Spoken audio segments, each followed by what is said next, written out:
Friends, இன்னைக்கு நம்ம ரினைசான்ஸ்னா என்னன்னு தெளிவா பாத்திரலாம். ஃபர்ஸ்ட் ரினைசான்ஸ்னா என்னன்னு பார்க்கலாம். அதுக்கப்புறம் த ரினைசான்ஸ் எப்படி ரைஸ் அண்ட் ஸ்ப்ரெட் ஆச்சுன்னு பார்க்கலாம். அதுக்கப்புறம் ரினைசான்ஸ் ஐடியாஸ்க்கு முக்கியமான கிங்ஸ் அண்ட் குவீன்ஸ்லாம் எப்படி சப்போர்ட் பண்ணாங்கன்னு பார்க்கலாம். அதுக்கப்புறம் ரினைசான்ஸ் டைம்ல நடந்த இன்வென்ஷன்ஸ், டிஸ்கவரிஸ் அண்ட் டெவலப்மெண்ட்ஸ் பத்தி எல்லாம் பார்க்கலாம். ஃபர்ஸ்ட் நம்ம ரினைசான்ஸ்னா என்னன்னு பார்க்கலாம். லட்டின்ல இருந்து டெரைவ் ஆகி வந்த பிரெஞ்சு வேர்டு தான் ரினைசான்ஸ். இங்கிலீஷ் இதை அப்படியே பாரோ பண்ணிக்கிட்டு. ரினைசான்ஸோடைய மீனிங் என்னன்னா ரீபர்த், மறுபிறப்பு ஆர் மறுமலர்ச்சின்னு சொல்லலாம். ரினைசான்ஸ் ஒரு European cultural movement. Renaissance period 14th century அப்பந்தான் ஸ்டார்ட் ஆச்சு. இப்போ 14th செஞ்சுரி யூரோப்ல என்னது ரீபர்த் ஆச்சுன்னு பார்த்தா, மக்களுக்கு ancient Greek and Roman culture மேல மறுபடியும் இன்ட்ரெஸ்ட் வர ஆரம்பிச்சிருக்குது. சோ மக்கள் தேடி தேடி ancient Greek and Roman books read பண்ண ஆரம்பிச்சாங்க. கிரீக் அண்ட் ரோமன் நாலேஜ கெயின் பண்ண ஆரம்பிச்சாங்க. அதுல இருந்த ideas and values 14th century யூரோப்ல வாழ்ந்த மக்களை ரொம்ப இன்ஸ்பயர் பண்ணுச்சு. அது மக்களுடைய சிந்தனைய மாத்துச்சு. அதனால மக்கள் கிரியேட்டிவா நிறைய விஷயங்கள் பண்ண ஆரம்பிச்சாங்க. இப்போ இதுல பார்த்தோம்னா த ரினைசான்ஸ் பீரியடுக்கு முன்னாடி medieval period or middle ages இருந்துச்சு.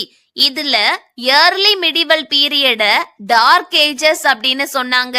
எதுக்காகனா அந்த டைம்ல வாழ்ந்த மக்களுக்கு ரோமன் நாலேஜ் அண்ட் கல்ச்சர் மேல சுத்தமா இன்ட்ரெஸ்ட் இல்லாமையே போயிடுச்சு. அந்த டைம்ல வாழ்ந்த மக்கள் ரிலீஜியனுக்கு மட்டுமே தான் முக்கியத்துவம் கொடுத்தாங்க. அந்த டைம்ல வாழ்ந்த மக்களுடைய வாழ்க்கை சர்ச்சை சுத்தியே தான் இருந்துச்சு. மக்கள் பைபிள் அண்ட் தியாலஜி, ரிலீஜியனை பத்தி மட்டுமே தான் படிச்சாங்க. அந்த டைம்ல புக்ஸ் எல்லாம் அதிகமா எழுதல. அப்படியே எழுதினாலும் அதுவும் ரிலீஜியனை ஃபோக்கஸ் பண்ணி தான் இருந்துச்சு. மிடிவல் பீரியட்ல ஆர்டிஸ்ட் எல்லாம் இருந்தாங்க. ஆனா அவங்க பண்ண பெயிண்டிங்ஸ் எல்லாமே ரிலீஜியஸ் தீம்ஸா தான் இருந்துச்சு. ஜீசஸ், செயின்ட்ஸ், அப்படி இல்லைன்னா ஹெவனை தான் பெயிண்ட் பண்ணாங்க. அந்த டைம்ல பிலாசபியுமே ரிலீஜியனை பேஸ் பண்ணி தான் இருந்துச்சு. காட பத்தியோ காடோடைய நேச்சரை பத்தியோ தான் தத்துவமா பேசிக்கிட்டு இருந்தாங்க. மிடிவல் பீரியட்ல வாழ்ந்த மக்களுக்கு சயின்டிபிக் நாலேஜ் சுத்தமா கிடையாது. ஃபுல் அண்ட் ஃபுல் ரிலீஜியனுக்கு மட்டுமே தான் முக்கியத்துவம் கொடுத்தாங்க. அப்படி இருக்கச்சுலதான் 14th செஞ்சுரி யூரோப்ல வாழ்ந்த மக்களுக்கு திடீர்னு மறுபடியும் ancient Greek and Roman culture மேல இன்ட்ரெஸ்ட் வர ஆரம்பிச்சிருக்குது. மக்கள் தேடி தேடி Greek and Roman books read பண்றாங்க. கிரீக் அண்ட் ரோமன் நாலேஜ கெயின் பண்றாங்க. அதுல இருந்த ஐடியாஸ் அண்ட் வேல்யூஸ் மக்களை இன்ஸ்பயர் பண்ணுது, மக்களுடைய சிந்தனைய மாத்துது. தென் மக்களும் ரிலீஜியனையும் தாண்டி நிறைய விஷயங்கள் இருக்குதுன்னு புரிஞ்சுக்கிடுறாங்க. இப்போ art, architecture, philosophy, literature, music, science, technology and learning அப்படின்னு ரிலீஜியனையும் தாண்டி நிறைய விஷயங்கள்ல ஃபோக்கஸ் பண்ண ஆரம்பிக்கிறாங்க. சோ இது இங்கிலாந்துடைய cultural, social, religious and intellectual லைஃப்ல பெரிய மாற்றத்தை கொண்டு வருது. அண்ட் அது மாடர்ன் இங்கிலீஷ் சொசைட்டி அமையறதுக்கு பெரிய ஃபவுண்டேஷனா இருக்குது. சோ இதுதான் Renaissance. Renaissance early modern period அப்படின்னு சொல்றாங்க. சிம்பிளா சொல்லணும்னா ரெனைசான்ஸ்னா ரீபர்த். எதோடைய ரீபர்த்னா ஏன்ஷியன்ட் கிரீக் அண்ட் ரோமனுடைய கல்ச்சர், ஐடியாஸ் அண்ட் வேல்யூஸ் உடைய ரீபர்த் தான் ரெனைசான்ஸ். அண்ட் இது ஒரு European cultural movement. Next the Renaissance இட்டாலியில இருக்கிற ஃப்ளோரன்ஸ்ல 14th செஞ்சுரி அப்போ பிகின் ஆகுது. ரெனைசான்ஸ் பிகின் ஆகிறதுக்கு Petrarch, Boccaccio and Leonardo da Vinci எல்லாம் முக்கியமான காரணங்களா இருந்தாங்க. தென் இங்க இருந்து ரினைசான்ஸோடைய ஐடியாஸ் அண்ட் ஆர்டிஸ்டிக் ஸ்டைல்ஸ் எல்லாம் பிரான்ஸ், ஜெர்மனி அண்ட் நெதர்லாண்ட்ஸ் மாதிரி மத்த யூரோப்பியன் கண்ட்ரீஸுக்கு ஸ்ப்ரெட் ஆச்சு. தென் த ரினைசான்ஸ் லேட் 15th செஞ்சுரி அப்பவே இங்கிலாந்துக்கு ரீச் ஆயிடுச்சு. 16th அண்ட் 17th செஞ்சுரி அப்போ ஃபிளரிஷ் ஆகுது. தென் 17th செஞ்சுரி அப்பவே ரினைசான்ஸோடைய ஐடியாஸ் ஃபேட் ஆக ஆரம்பிச்சிடுச்சு. நெக்ஸ்ட் ரினைசான்ஸ் பீரியட் ஒரே நாள்லாம் ஸ்டார்ட் ஆயிருக்காது. ரினைசான்ஸ் பீரியட் பிகின் ஆகுறதுக்கு நிறைய இன்சிடென்ட்ஸ் நடந்திருக்கும் அப்படிதானே? அது என்னெல்லாம்னு பார்க்கலாம். First fall of Constantinople. இத பத்தி பாக்குறதுக்கு முன்னாடி இன்னொரு சின்ன விஷயம் பாத்திரலாம். த ரோமன் எம்பையர் தான் ஈரோப்ப ஷேப் பண்ணுச்சு. த ரோமன் எம்பையரே ரெண்டு பிரிவா இருக்கும். ஒன்னு வெஸ்டர்ன் ரோமன் எம்பையர், இன்னொன்னு ஈஸ்டர்ன் ரோமன் எம்பையர். இதுல வெஸ்டர்ன் ரோமன் எம்பையர் 476 AD அப்போ கொலாப்ஸ் ஆயிடுச்சு. அதுக்கப்புறம் த ரோமன் கேத்தோலிக் சர்ச் தான் ஈரோப்ல பவர்ஃபுல் ஃபோர்ஸா இருந்துச்சு. ரோமன் கேத்தோலிக் சர்ச் தான் ஈரோப்ல இருக்கிற எல்லாத்தையுமே அதோடைய கண்ட்ரோல்ல வச்சிருந்துச்சு. For example education, art, politics அப்படின்னு எல்லாத்தையுமே ரோமன் கேத்தோலிக் சர்ச் தான் கண்ட்ரோல் பண்ணிக்கிட்டு இருந்துச்சு. ஈவன் கிங்ஸ் ஏதாவது முடிவு எடுக்கணும்னாலும் அதுக்கு போப்போடைய அப்ரூவல் தேவை. கிங்ஸுக்கெல்லாம் சுத்தமா பவர் கிடையாது. போப் என்ன ஆர்டர் பண்றாங்களோ அதை தான் கிங்ஸும் மக்களும் ஃபாலோ பண்ணியாகணும். அந்த அளவுக்கு ரோமன் கேத்தோலிக் சர்ச் எல்லாத்தையுமே அவங்களுடைய கண்ட்ரோல்ல வச்சிருப்பாங்க. நம்ம இதுக்கு முன்னாடியே பார்த்திருப்போம். த ரெனைசான்ஸ் பீரியடுக்கு முன்னாடி மிடிவல் பீரியட் இருந்துச்சு. அந்த பீரியட்ல வாழ்ந்த மக்கள் ரிலிஜியனுக்கு மட்டும்தான் இம்பார்ட்டன்ஸ் கொடுத்தாங்கன்னு பார்த்தோம். அதுக்கு முக்கியமான காரணம் இந்த ரோமன் கேத்தோலிக் சர்ச் தான். சர்ச் என்ன டீச் பண்றாங்களோ மக்கள் அதை அப்படியே நம்புவாங்க. ஃபார் எக்ஸாம்பிள் சன் சென்டர்ல இல்ல, எர்த் தான் சென்டர்ல இருக்குது அப்படின்னு சர்ச் டீச் பண்ணிருப்பாங்க. மக்களும் அதை ஆராய்ச்சி பண்ணாம அதை பத்தி யோசிக்காம சர்ச் சொன்னதை அப்படியே நம்பியிருப்பாங்க. சர்ச்னு சொல்றது சர்ச்ச நிர்வாகம் பண்றவங்க, ஓகேவா? ரோமன் கேத்தோலிக் சர்ச் என்ன ஆர்டர் பண்றாங்களோ அத மக்கள் அப்படியே ஃபாலோ பண்ணுவாங்க. சர்ச்சை எதிர்த்து மக்கள் கேள்வி கேட்க மாட்டாங்க. கேள்வி கேட்க மாட்டாங்கன்னு சொல்றதை விட ரிலீஜியன் மட்டும்தான் லைஃப்ல முக்கியம் அப்படின்னு சொல்லி ரிலீஜியனை மட்டுமே ஃபோக்கஸ் பண்ண வச்சு மக்களை வேற எதையும் சிந்திக்க விடாத அளவுக்கு மக்களுடைய தாட்ஸையும் ரோமன் கேத்தோலிக் சர்ச் அவங்களுடைய கண்ட்ரோல்ல வச்சிருந்தாங்கன்னு சொல்லலாம். மிடிவல் பீரியட்ல வாழ்ந்த மக்களுடைய வாழ்க்கை ரிலீஜியன், சின் அண்ட் சால்வேஷனை மட்டுமே தான் சுத்தி இருந்துச்சு. தென் அந்த டைம்ல பிரிண்டிங் மிஷின்லாம் கிடையாது அண்ட் புக்ஸுமே ரொம்ப கம்மியா தான் இருந்துச்சு. ஒரு புக்கோடைய இன்னொரு காப்பி வேணும்னா அந்த புக்கை நல்லா எழுத படிக்க தெரிஞ்சவங்க கண்களால பார்த்து கைகளால காப்பி பண்ற மாதிரி தான் இருக்கும். சோ புக்கை பாக்குறதே ரொம்ப ரேரான விஷயம். அதுலயும் அந்த புக்ஸ் எல்லாம் லட்டின் லாங்குவேஜ்ல தான் எழுதியிருக்கும். மோஸ்ட் ஆஃப் த காமன் பீப்புளுக்கு லட்டின் லாங்குவேஜ் தெரியாது. தென் அந்த டைம்ல இருந்த புக்ஸ் அண்ட் ஆர்ட் எல்லாமே ரிலீஜியனை பத்தி மட்டுமே தான் இருக்கும். தென் எஜுகேஷன் ரிச் பீப்புளுக்கும் சர்ச்சில் இருக்கிற முக்கியஸ்தர்களுடைய ஃபேமிலிக்கு மட்டும் தான் அவைலபிளா இருந்துச்சு. இந்த மிடிவல் பீரியட் அப்போ மக்களுக்கு கிரீக் அண்ட் ரோமன் கல்ச்சர் மேல சுத்தமா இன்ட்ரெஸ்ட் இல்ல. Art, science and learning slow down ஆச்சு. அதுக்கப்புறம் தான் த ரினைசன்ஸ் பிகின் ஆச்சு. இந்த டைம்ல மக்கள் பிராட் மைண்டடா ஆக ஆரம்பிச்சாங்க. ரிலீஜியனை ஃபோக்கஸ் பண்றதை விட்டுட்டு அவங்கள பத்தி அவங்களுடைய லைஃப பத்தி யோசிக்க ஆரம்பிச்சாங்க.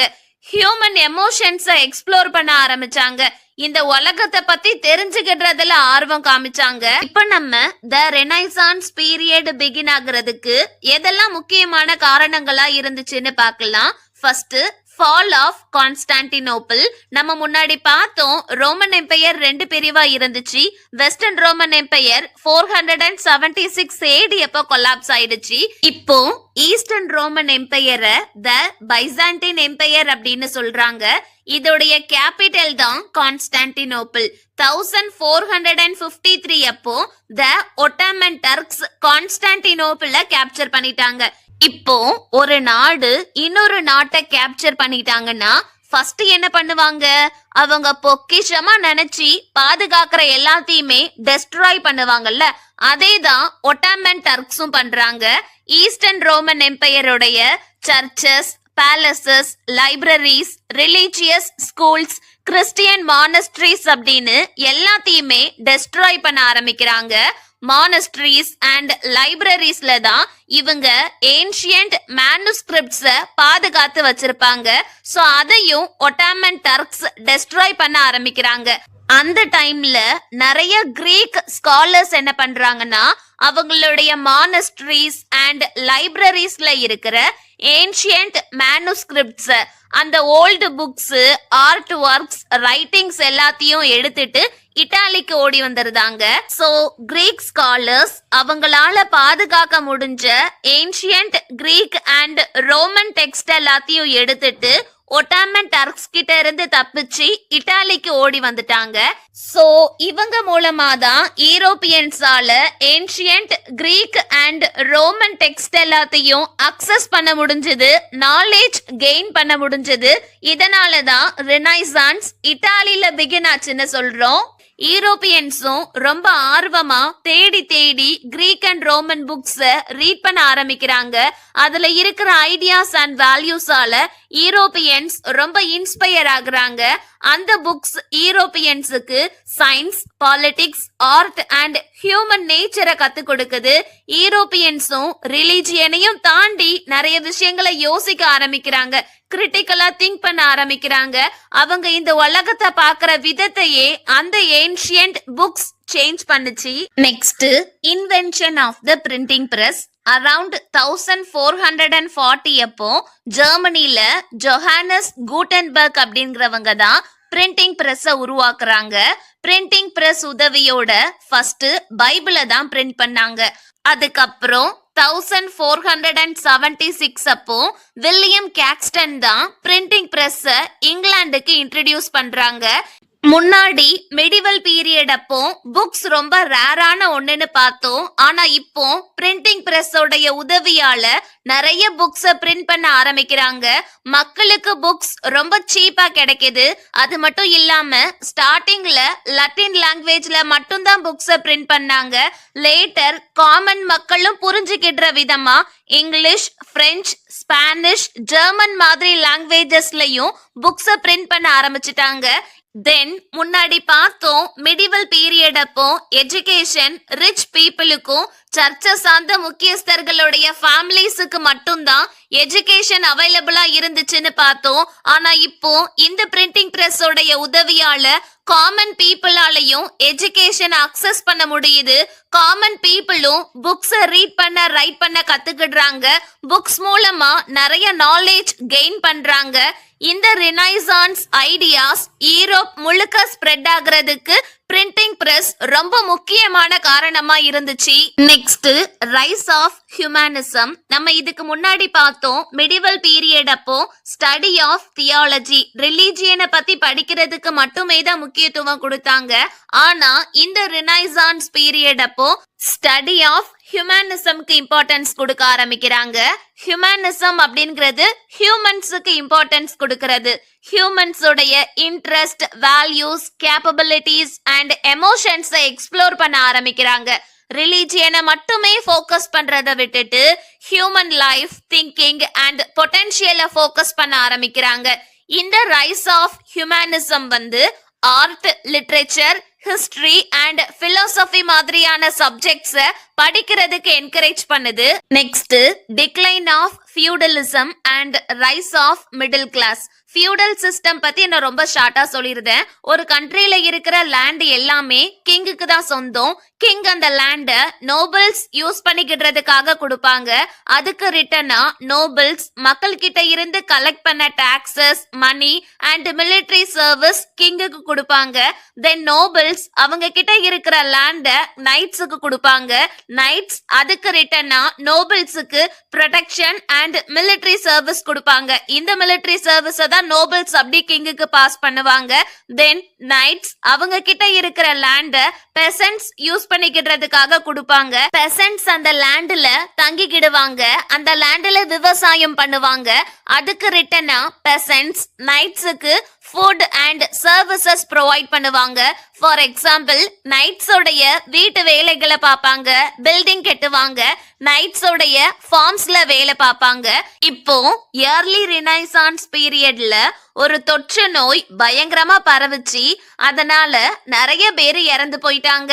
அத பிளாக் டெத்னு சொன்னாங்க. கூடவே a series of wars நடந்துச்சு. இந்த வார்ஸாலையும் நிறைய பேர் இறந்து போயிட்டாங்க. ஈரோப்போடைய பாப்புலேஷனே குறைஞ்சது. இதனால ஃபியூடல் சிஸ்டமும் வீக் ஆக ஆரம்பிச்சது. ஏன்னா வேலை செய்யறதுக்கு ஆட்கள் தட்டுப்பாடு ஏற்பட்டுச்சு. பெசன்ட்ஸுமே அதை பயங்கரமா யூஸ் பண்ணிக்கிட்டு நாங்க பாக்குற வேலைகளுக்கு எங்களுக்கு பெட்டரான கூலி வேணும்னு கேட்க ஆரம்பிச்சாங்க. கூடவே நீங்க எங்களை மோசமா ட்ரீட் பண்ண கூடாது, எங்களுக்கு பெட்டரான ஒர்க்கிங் கண்டிஷன் வேணும் அப்படின்னு டிமாண்ட் பண்ண ஆரம்பிச்சாங்க. இதனால பெசன்ட்ஸ் மேல கிங், நோபல்ஸ் அண்ட் நைட்ஸுக்கு இருந்த அதிகாரம் குறைய ஆரம்பிச்சது. சோ ஃபியூடல் சிஸ்டம் வீக் ஆக ஆரம்பிச்சது. இன்னொரு பக்கம் டவுன்ஸ் அண்ட் சிட்டிஸ் பயங்கரமா எக்ஸ்பேண்ட் ஆச்சு. டவுன்ஸ் அண்ட் சிட்டிஸ் டெவலப் ஆகும்போது வேலை வாய்ப்பும் அதிகமா உருவாகும்ல. சோ பெசன்ட்ஸ் விவசாயம் பண்றதை விட்டுட்டு வேலை தேடி டவுன்ஸ் அண்ட் சிட்டிஸ்க்கு போக ஆரம்பிச்சாங்க. இந்த டைம்ல ட்ரேட் ஃபிளரிஷ் ஆச்சு. பிசினஸ் பண்றவங்க எல்லாம் வெல்த்தியா ஆக ஆரம்பிச்சாங்க. இந்த ஃபியூடல் சிஸ்டம் பிரேக் பண்ற மாதிரி மிடில் கிளாஸ் பீப்புள் எமர்ஜ் ஆக ஆரம்பிச்சாங்க. இந்த நியூ மிடில் கிளாஸ்ல merchants, bankers, traders and skilled artist எல்லாரும் வருவாங்க. அண்ட் இந்த middle class people education and ஆர்ட்டுக்கு முக்கியத்துவம் கொடுக்க ஆரம்பிச்சாங்க. இவங்களால ரினைசான்ஸ் ஐடியாஸ் பயங்கரமா ஃபிளரிஷ் ஆச்சு. இந்த middle class people schools, art and science develop ஆகிறதுக்கு ஃபினான்ஷியல் சப்போர்ட் கொடுக்க ஆரம்பிச்சாங்க. அண்ட் இந்த மிடில் கிளாஸ் பீப்புள் அவங்களுடைய ஸ்டேட்டஸ வெளியில காமிக்கிற விதமா பெயிண்டிங்ஸ், ஸ்கல்ப்சர்ஸ் அண்ட் மத்த ஆர்ட் ஒர்க்ஸ் யூஸ் பண்ணி அவங்களுடைய வீடை டெக்கரேட் பண்ண ஆரம்பிச்சாங்க. இந்த மிடில் கிளாஸ் பீப்புள் தான் ஆர்ட்டுக்கு டிமாண்ட் கிரியேட் பண்ணாங்க. இதனால ரினைசான்ஸ் ஐடியாஸ், வேல்யூஸ் அண்ட் ஆர்ட்டுக்கு மவுஸ் கூடுச்சு. நெக்ஸ்ட் பார்த்தோம்னா நிறைய சிவில் அண்ட் ஃபியூடல் வார்ஸ் முடிவுக்கு வந்ததுக்கு அப்புறம் பிரான்ஸ், இங்கிலாந்து அண்ட் ஸ்பெயின் மாதிரியான கண்ட்ரீஸ் ஒன்று சேர ஆரம்பிச்சது. ஒரு நிலையான ஸ்டேபிள் ஸ்டேட்டுக்கு வந்துச்சு. Strong kings and queens emerge ஆக ஆரம்பிச்சாங்க. இந்த ரூலர்ஸ் அவங்களுடைய பவர் அண்ட் ஸ்ட்ரென்த் மத்த நேஷன்ஸுக்கு காமிக்கிறதுக்காக ஆர்ட், எஜுகேஷன் அண்ட் எக்ஸ்ப்ளோரேஷனுக்கு சப்போர்ட் பண்ண ஆரம்பிச்சாங்க. ஃபார் எக்ஸாம்பிள் பிரான்ஸோடைய கிங் பிரான்சிஸ் தி ஃபர்ஸ்ட் ஆர்ட்டுக்கு சப்போர்ட் பண்ற விதமா லியோனார்டோ டாவின்சிய அவங்களுடைய கோர்ட்டுக்கு இன்வைட் பண்ணிருந்தாங்க. நெக்ஸ்ட் பார்த்தோம்னா என்னதான் மக்கள் சர்ச் சொல்றத அப்படியே நம்பாம ரிலிஜியனை மட்டுமே ஃபோக்கஸ் பண்ணாம இருந்தாலும் ரோமன் கேத்தோலிக் சர்ச் அதோடைய பவரை முழுமையா இழக்கல. இப்பவுமே 21st செஞ்சுரியில கூட ரோமன் கேத்தோலிக் சர்ச்சுக்குன்னு சில பவர் இருக்கதான் செய்யுது. இப்போ கேத்தோலிக் சர்ச்சுமே ஆர்ட், ஆர்கிடெக்சர் அண்ட் மியூசிக்கு சப்போர்ட் பண்ண ஆரம்பிச்சுட்டாங்க. Then the Medici of Florence மாதிரி வெல்த்தியான மர்ச்சன்ட் ஃபேமிலிஸுமே ஆர்ட்ஸுக்கு சப்போர்ட் பண்ண ஆரம்பிச்சுட்டாங்க. இவங்க லியோனார்டோ டாவின்சி, மைக்கேல் ஆஞ்சலோ மாதிரி ஃபேமஸான ஆர்டிஸ்டுக்கெல்லாம் ஸ்பான்சர் பண்ண ஆரம்பிச்சுட்டாங்க. சோ ஒரு பக்கம் சர்ச், இன்னொரு பக்கம் நோபல்ஸ், வெல்தி ஃபேமிலிஸ், ரூலர்ஸ் எல்லாரும் ஆர்ட் அண்ட் லேர்னிங்க்கு சப்போர்ட் பண்ண ஆரம்பிச்சனால ரெனைசான்ஸ் ஐடியாஸ் பயங்கரமா ஃபிளரிஷ் ஆக ஆரம்பிச்சது. சோ இது எல்லாமே Renaissance ideas and values rice and spread ஆகுறதுக்கு பெரிய காரணமா இருந்துச்சு. Next Renaissance rice and spread ஆகுறதுக்கு கிங்ஸ் அண்ட் குவீன்ஸ் எப்படியெல்லாம் சப்போர்ட் பண்ணாங்கன்னு பார்க்கலாம். ஃபர்ஸ்ட் கிங் ஹென்ரி தி 7th. இவங்க த வார்ஸ் ஆஃப் த ரோசஸ் உடைய கடைசி பேட்டில்ல கிங் ரிச்சர்ட் தி 3rd தோக்கடிச்சு இங்கிலாந்தோடைய கிங் ஆகுறாங்க. இவங்க தான் ஃபர்ஸ்ட் டியூடர் கிங். இவங்க த வார்ஸ் ஆஃப் த ரோசஸ்ல வின் பண்ணதுக்கு அப்புறம் இங்கிலாந்துக்கு பீஸ் அண்ட் ஸ்டெபிலிட்டி கொண்டு வராங்க. அண்ட் அதுதான் இங்கிலீஷ் ரினைசான்ஸுக்கு பெரிய ஃபவுண்டேஷனா அமைஞ்சது. இங்கிலாந்துல அமைதி திரும்பினதுக்கு அப்புறம் மக்கள் டெவலப்மெண்ட்ல ஃபோக்கஸ் பண்ண ஆரம்பிச்சாங்க, நாலேஜ் கெயின் பண்ண ஆரம்பிச்சாங்க. கிங் ஹென்ரி தி செவன்த் வந்து மியூசிஷியன்ஸ், போயட்ஸ், ஆர்கிடெக்ட்ஸ் அண்ட் ஆர்டிஸ்டுக்கு எல்லாம் சப்போர்ட் பண்ணாங்க. ஃபார் எக்ஸாம்பிள், ஜான் ஸ்கெல்டனுக்கு பே பண்ணி இங்கிலாண்ட பத்தியும் அவங்கள பத்தியும் கிங் ஹென்ரி தி செவன்த் பத்தியும் பொயட்ரி எழுத சொன்னாங்க. தென் கிங் ஹென்ரி தி செவன்த் வந்து நிறைய கிராண்ட் பில்டிங்ஸுக்கு கமிஷன் பண்ணிருப்பாங்க. ஃபார் எக்ஸாம்பிள், ரிச்மோண்ட் பேலஸ ரீபில்ட் பண்ணிருப்பாங்க. அண்ட் தென் வெஸ்ட்மின்ஸ்டர் அபேல ஒரு சாப்பல் கட்டிருப்பாங்க. அத ஹென்ரி செவன் சாப்பல் இல்ல லேடி சாப்பல் அப்படின்னு சொன்னாங்க. அண்ட் தென் இந்த டைம்ல எஜுகேஷனும் டெவலப் ஆக ஆரம்பிச்சிருக்கும். அதுக்கு example Saint Paul's grammar school. Next, king Henry the Eighth இவங்க கேத்ரின் ஆஃப் ஆரகனை மேரேஜ் பண்ணிருக்காங்க. இவங்களுக்கு ஆண் வாரிசு கிடையாது. கூடவே King Henry the Eighth Anne போலினை லவ் பண்றாங்க. சோ ஆன் போலினை மேரேஜ் பண்ணிக்கிட்டதுக்கு அவங்க ஒய்ஃப் கேத்ரின் ஆஃப் ஆரகனை டிவோர்ஸ் பண்ணணும்னு நினைக்கிறாங்க. ஆனா அதுக்கு ரோமன் கேத்தோலிக் சர்ச்சில் போப் இருப்பாங்கல்ல, கிங் ஏதாச்சும் முடிவு எடுக்கணும்னாலும் அதுக்கு போப்புடைய சம்மதம் தேவையில்ல. இப்போ இந்த போப் கிங் ஹென்ரி தி எய்த்துடைய டிவோர்ஸ்க்கு ஒத்துக்கிடல. சோ அதுக்கு ரெஸ்பான்ஸா King Henry the Eighth Roman Catholic சர்ச்சில் இருந்து பிரிஞ்சு த சர்ச் ஆஃப் இங்கிலாண்டை எஸ்டாப்ளிஷ் பண்றாங்க. இத ஆங்கிலிக்கன் சர்ச் அப்படின்னு சொல்லுவாங்க. இந்த சர்ச்சோடைய ஹெட்டே கிங் ஹென்ரி தி எய்த் தான். அதுக்கப்புறம் King Henry the Eighth Anne போலினை மேரேஜ் பண்ணிக்கிட்டாங்க. கிங் ஹென்ரி தி எய்த்துக்கு art, music, architecture and Renaissance learning ரொம்ப பிடிக்கும். ஸோ இது டெவலப் ஆகிறதுக்கு சப்போர்ட் பண்ணாங்க. ஃபார் எக்ஸாம்பிள், ஹான்ஸ் ஹோல்பைன் அப்படிங்கிற பெயிண்டரை அவங்களுடைய கோர்ட்டுக்கு வரவழைச்சி கிங் ஹென்ரி தி எய்த் அவங்களுடைய நிறைய போர்ட்ரேட்ஸை பெயிண்ட் பண்ண சொன்னாங்க. அண்ட் தென் பேலசஸ் உடைய கன்ஸ்ட்ரக்ஷன் அண்ட் ஃபர்னிஷிங்க்கும் மணி கொடுத்தாங்க. For example, Hampton court palace உடைய டிரான்ஸ்ஃபர்மேஷனுக்கு நிறைய மணி கொடுத்தாங்க. அண்ட் அதுல டேப்ஸ்ட்ரீஸ் அண்ட் ஆர்ட் டிஸ்ப்ளே பண்ணாங்க. தென் கிங் ஹென்ரி தி எய்த் எஜுகேஷனுக்கும் நிறைய சப்போர்ட் பண்ணிருக்காங்க. ஒரு 7 ஸ்கூல்ஸ் ரீஃபவுண்ட் பண்ணாங்க. அத கிங்ஸ் ஸ்கூல்ஸ் அப்படின்னு சொன்னாங்க. அதுக்கப்புறம் ஒரு 2 காலேஜஸ் மர்ஜ் பண்ணி ட்ரினிட்டி காலேஜ் கேம்பிரிட்ஜா ஃபவுண்ட் பண்ணாங்க. தென் த ராயல் காலேஜ் ஆஃப் பிசிஷியன்ஸா ஃபவுண்ட் பண்ணாங்க. நெக்ஸ்ட், கிங் எட்வர்ட் தி சிக்ஸ்த் இவங்க எஜுகேஷன் அண்ட் ரிலீஜியன் மூலமா ரினைசான்ஸ் ஐடியாஸ் ஸ்ப்ரெட் ஆகுறதுக்கு ரொம்ப சப்போர்ட்டிவா இருந்தாங்க. இவங்க நிறைய ஸ்கூல்ஸ் எஸ்டாப்ளிஷ் பண்ணிருக்காங்க. அதெல்லாம் கிங் எட்வர்ட்ஸ் ஸ்கூல்ஸ் அப்படின்னு சொன்னாங்க. இவங்க ஃபவுண்ட் பண்ணதுலயே ஃபேமஸான ஸ்கூல்னா அது கிரைஸ்ட் ஹாஸ்பிட்டல் ஸ்கூல் தான். இந்த ஸ்கூல்ஸ்லாம் ஹியூமனிஸ்ட் எஜுகேஷனை தான் ஃபோக்கஸ் பண்ணாங்க. Classical literature, languages and moral பிலோசபியை பேஸ் பண்ணி தான் டீச் பண்ணாங்க. அண்ட் இது எல்லாம் இங்கிலீஷ் ரினைசான்ஸ் ஐடியாஸுக்கு டைரக்டா கான்ட்ரிபியூட் பண்ணுச்சு. கிங் எட்வர்ட் தி சிக்ஸ்த் லத்தீனை விட காமன் மக்கள் பேசுற இங்கிலீஷ் லாங்குவேஜுக்கு தான் இம்பார்ட்டன்ஸ் கொடுத்தாங்க. பைபிள்லாம் இங்கிலீஷ் லாங்குவேஜ்ல ரீட் பண்ண சொல்லி என்கரேஜ் பண்ணாங்க. இவங்க டைரக்டா ஆர்டிக்கல்லாம் கமிஷன் பண்ணல. ஆனா இவங்களுடைய பாலிசிஸ் வந்து ஹியூமனிஸ்ட் ஐடியாஸ் ஸ்ப்ரெட் ஆகுறதுக்கு ரொம்ப உதவியா இருந்துச்சு. இவங்க காலகட்டத்துல தான் எஜுகேஷன் மோர் அக்சசபிளா இருந்துச்சு. அண்ட் இது எல்லாமே அப்கமிங் இயர்ஸ்ல இங்கிலீஷ் ரெனைசான்ஸ் ஃபிளரிஷ் ஆகுறதுக்கு பயங்கரமா கான்ட்ரிபியூட் பண்ணுச்சு. Next, Mary the first queen ஆகுறாங்க. இவங்க ரிலிஜியனுக்கு தான் அதிகமான முக்கியத்துவம் கொடுத்தாங்க. ரினைசான்ஸ் லேர்னிங்ல இவங்க பெருசா இன்வால்வ் ஆகல. அதுக்கப்புறம் எலிசபெத் தி ஃபர்ஸ்ட் குவீன் ஆகுறாங்க. ரினைசான்ஸ் டாபிக் எடுத்தாலே குவீன் எலிசபெத்தை பத்தி பேசாம இருக்க முடியாது. இவங்களுடைய டைம் தி எலிசபெத்தன் ஏஜ் அப்படின்னு சொன்னாங்க. இங்கிலீஷ் ஹிஸ்டரியில தி எலிசபெத்தன் ஏஜ் கோல்டன் ஏஜ் அப்படின்னு சொன்னாங்க. ஏன்னா queen Elizabeth the first arts, literature, theatre, music, science and exploration அப்படின்னு எல்லாத்துக்குமே சப்போர்ட் பண்ணாங்க. குவீன் எலிசபெத் எலிசபெத் தி ஃபர்ஸ்டுக்கு பிளே வாட்ச் பண்றதுனா ரொம்ப பிடிக்கும். டிராமாவுடைய டெவலப்மெண்ட்டுக்கு குவீன் எலிசபெத் பயங்கரமா என்கரேஜ் பண்ணாங்க. இவங்களுடைய டைம்ல தான் த குளோப் மாதிரி நிறைய தியேட்டர்ஸ் பில்ட் பண்ண ஆரம்பிச்சாங்க.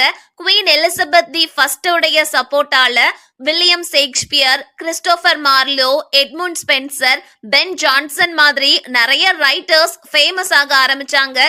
குவீன் எலிசபெத் தி ஃபர்ஸ்ட் தான் ஆர்ட்ஸ் ஃபேஷனபிளாகவும் மதிக்கக்கூடிய ஒன்னாகவும் மாத்தினாங்க. குவீன் எலிசபெத் ஹியூமனிஸ்ட் எஜுகேஷனுக்கு பயங்கரமா சப்போர்ட் பண்ணாங்க.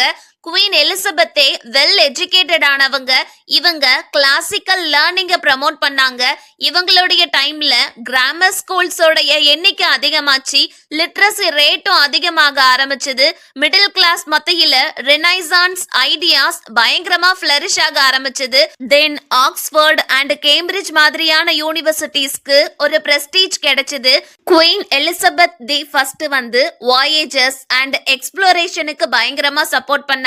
குவீன் எலிசபெத்தோடைய சப்போர்ட்டால நியூ ட்ரேட் ரூட்ஸ் கண்டுபிடிக்க ஆரம்பிச்சாங்க. நிறைய இடங்கள்ல காலனிஸ் எஸ்டாப்ளிஷ் பண்ண ஆரம்பிச்சாங்க. The British East India company இருக்குதுல்ல, அதுக்கு நம்ம குவீன் எலிசபெத் பயங்கரமா சப்போர்ட் பண்ணாங்க. குவீன் எலிசபெத் தி ஃபர்ஸ்டோடைய சப்போர்ட்டால ரெனைசான்ஸ் ஐடியாஸ் பயங்கரமா ரைஸ் அண்ட் ஸ்ப்ரெட் ஆச்சு. நெக்ஸ்ட் ரெனைசான்ஸ் டைம்ல நடந்த இன்வென்ஷன், டிஸ்கவரிஸ் அண்ட் டெவலப்மெண்ட்ஸ் பத்தி பார்க்கலாம். ஃபர்ஸ்ட் எஜுகேஷன், இத நம்ம முன்னாடியே பார்த்திருப்போம். த ரெனைசான்ஸ் டைம்ல உள்ள ஃபர்ஸ்ட் இங்கிலீஷ் கிராமர் ஸ்கூல்னா அது சென்ட் பால்ஸ் கிராமர் ஸ்கூல் தான். இந்த ஸ்கூல்ல 1509 அப்போ ஜான் கோலட் தான் ஃபவுண்ட் பண்ணிருக்காங்க. இந்த ஸ்கூல்ல லட்டின், கிரீக் அண்ட் ஏன்ஷியன்ட் டெக்ஸ்ட ஃபோக்கஸ் பண்ணி தான் டீச் பண்ணிருக்காங்க. ஸ்டூடெண்ட்ஸுக்கு ஹியூமனிஸ்ட் எஜுகேஷன் கொடுக்கிறது தான் இந்த ஸ்கூலுடைய மெயின் எய்மா இருந்துச்சு. வில்லியம் லில்லி தான் இந்த ஸ்கூலுடைய first head master. Next king Henry the 8th 7 kings ஸ்கூல ரீஃபவுண்ட் பண்ணிருக்காங்க. Then Trinity college and the royal college of physicians found பண்ணிருக்காங்க. Next king Edward the 6th நிறைய ஸ்கூல்ஸ் எஸ்டாப்ளிஷ் பண்ணிருக்காங்க.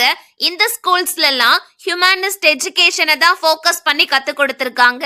தென் கிரைஸ்ட் ஹாஸ்பிட்டல் அப்படிங்கிற charity ஸ்கூல்ல கிங் எட்வர்ட் தி 6th 1552 அப்போ found பண்ணிருக்காங்க. இந்த ஸ்கூல் மூலமா புவர் சில்ட்ரனுக்கு கேர் அண்ட் எஜுகேஷன் கொடுத்திருக்காங்க.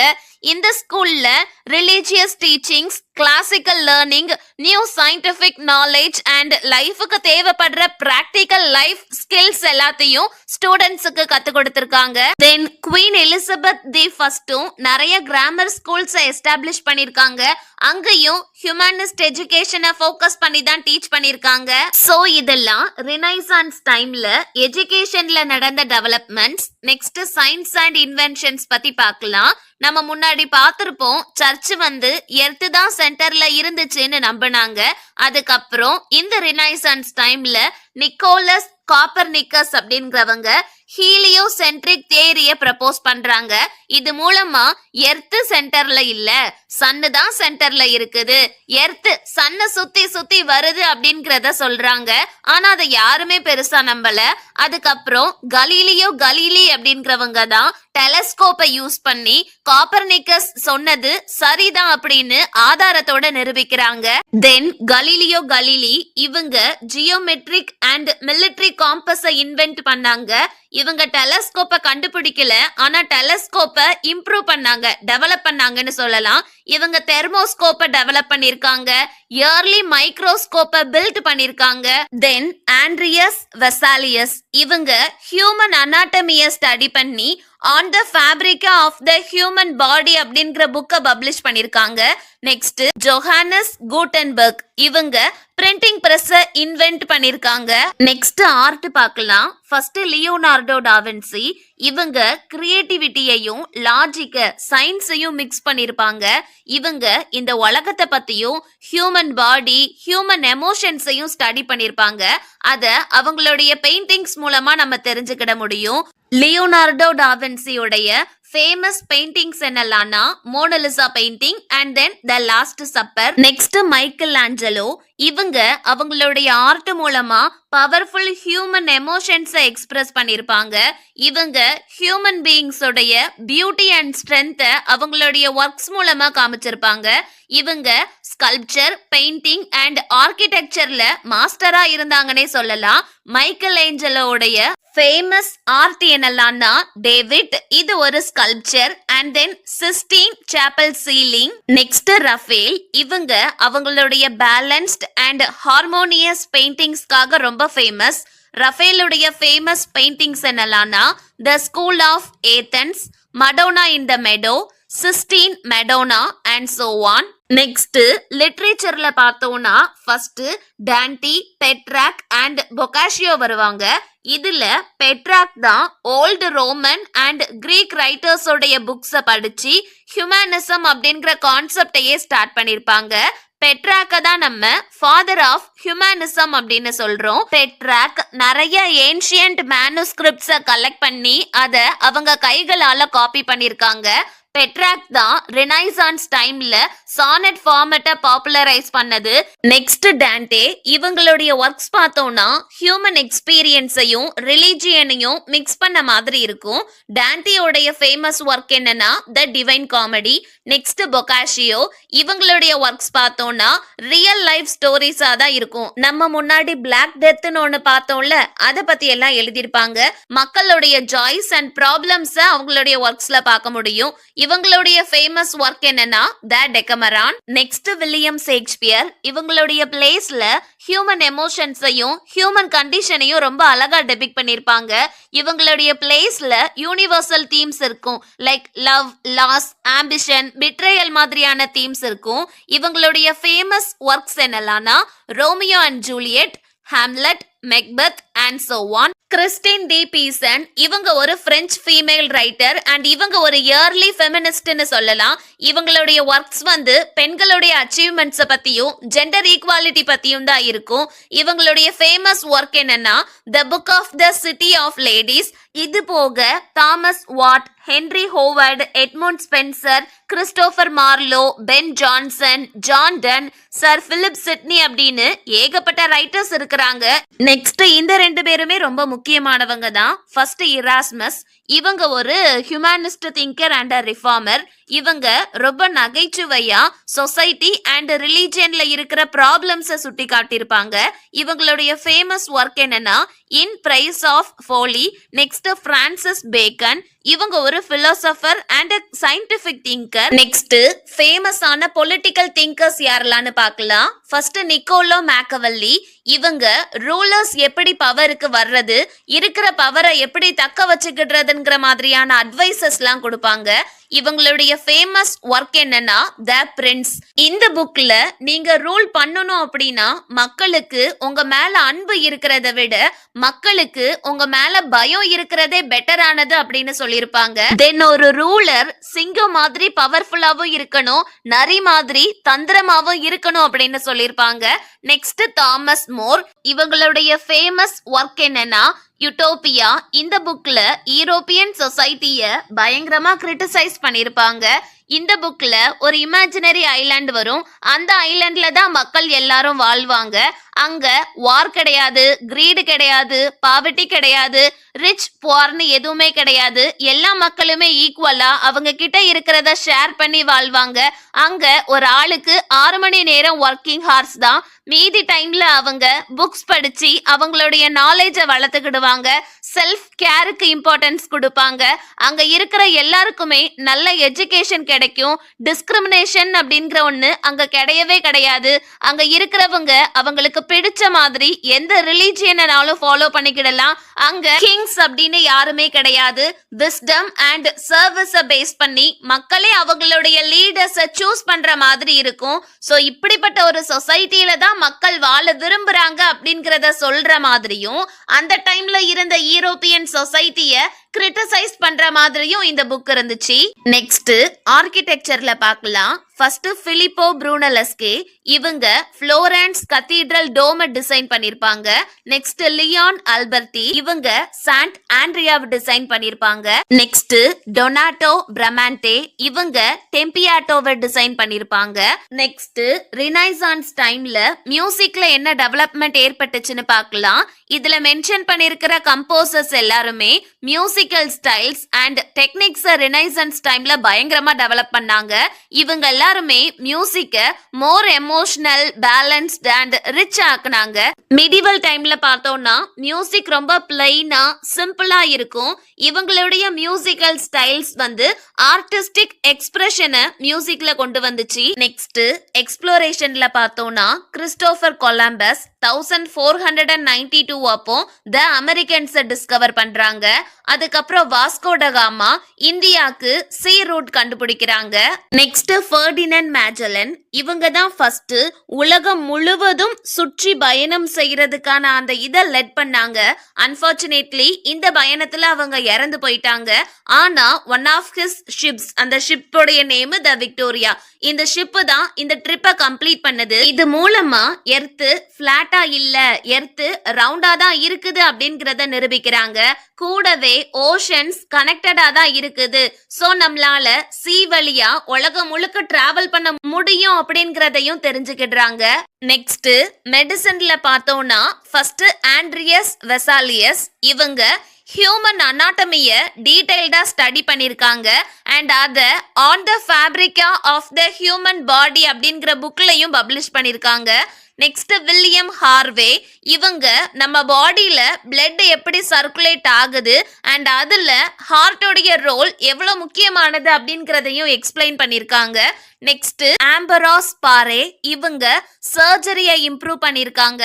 காயங்களை எப்படி ட்ரீட் பண்றது அண்ட் ப்ளீடிங் எப்படி ஸ்டாப் பண்றதுங்கிறதெல்லாம் எக்ஸ்பிளைன் பண்ணிருக்காங்க.